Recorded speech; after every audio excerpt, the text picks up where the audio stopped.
Y'all, this beautiful coffee cake is something like Grandma would have made to serve up with Sunday brunch. I put fresh blueberries on mine, and look at the rise on that coffee cake. Are you ready? Let's go.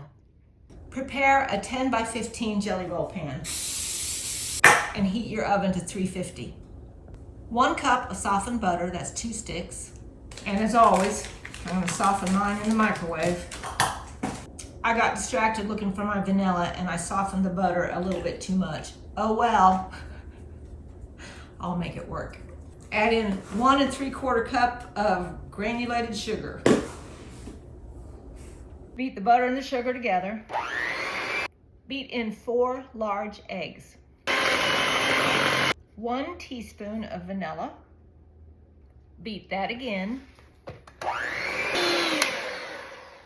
Like that, and then set it aside. In a separate bowl, you need 3 cups of all-purpose flour. 1/2 teaspoon of salt. 1 1/2 teaspoons of baking powder. And then whisk that all together. Probably should have got a bigger whisk. It is what it is.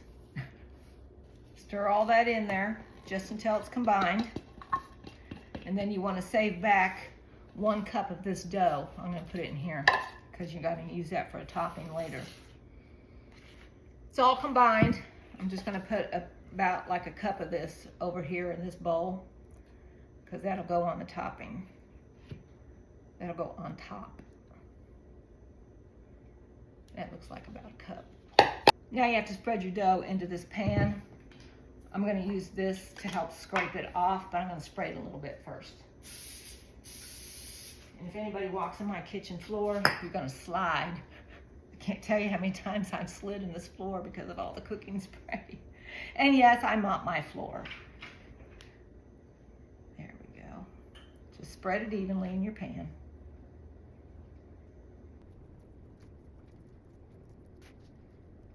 Like that.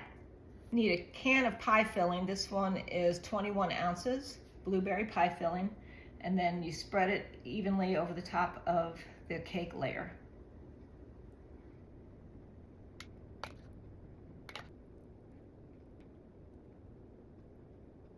Like that. So now you're supposed to take that 1 cup of reserved dough and you're supposed to take tablespoons of it or spoonfuls of it and put it all over the top. I'm going to spray it with this stuff. Sorry, Oliver. Probably just got all over my dog.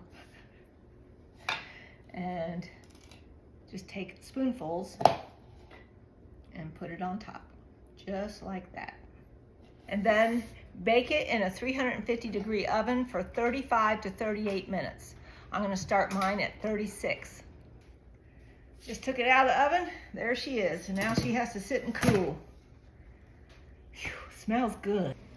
For the icing, you need about a cup of powdered sugar and 2 or 3 tablespoons of milk until it's about that consistency. Full disclosure, I'm putting just a touch of vanilla in mine. Just a touch. And now you have to wait for the coffee cake to cool completely before you put this on there. So we'll set that aside. So this is all nice and cold because I had it in my freezer to cool it down. And now I'm going to drizzle this over the top. You can put it in an icing bag if you want to, but I'm not going to do that. I'm just going to use this and drizzle it over the top.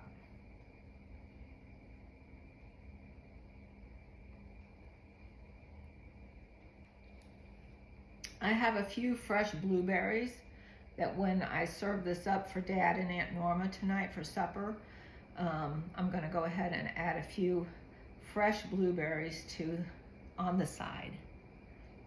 Okay, I think that's quite enough, and now I'm just going to let that harden up. Isn't that a beautiful coffee cake? So pretty. I'll let that set and I'll let that get all hardened.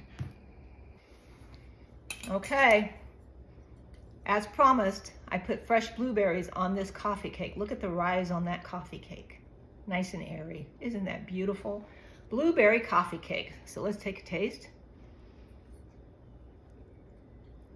Mmm, that is so good.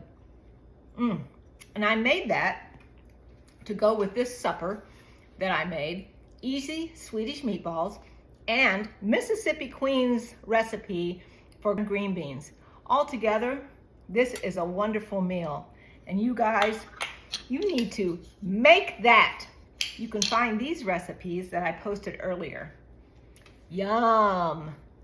As always, you can find the full recipe pinned in the comments or in the video description. And be sure to look up the recipes and videos that I've made to go with this coffee cake, the Swedish meatballs, and the Mississippi Queen's green beans.